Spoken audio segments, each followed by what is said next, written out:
大家看啊，这个就是反复咳嗽患者的肺部 CT 的图像。那可以明显看到，它的支气管的壳的变形扩张了，那气道内壁也普遍增厚，这就让呼吸道变窄，呼吸受阻，周围还有明显的炎性渗出。那这个就是非常典型的支气管炎表现。像这种情况，在最近这种换季的时候啊，流感高发期特别常见。很多人都以为咳嗽嘛，就是嗓子不舒服了，那你吃点止咳药就好了。结果咳了半个月也没好，那甚至咳得胸口发闷、喘不上气儿，而且一躺下就忍不住的咳。那说明你啊，呼吸道里面不光有炎症，还有痰堵在里面，不断的刺激喉咙。这时候你光吃止咳药肯定不够啊，还得把痰给排出去，这样才能从根源上掐断咳嗽、咳痰再咳嗽这个恶性循环。那咱们可以在医生指导下试试姜胆这种中西结合的小药片，里面的陈皮、猪胆粉能帮助止咳化痰、清热润肺，让痰更容易的排出去。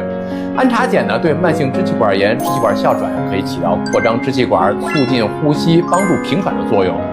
那你咳痰的时候，我再教你一招啊，你趴在床上，脚背向下，双手交叉放在脑门上，然后趴下来，屁股抬高了，深吸一口气，那憋2秒钟。然后用力咳嗽，这个动作可以利用重力和气流的冲击啊，帮助咳痰。赶紧点赞收藏起来吧。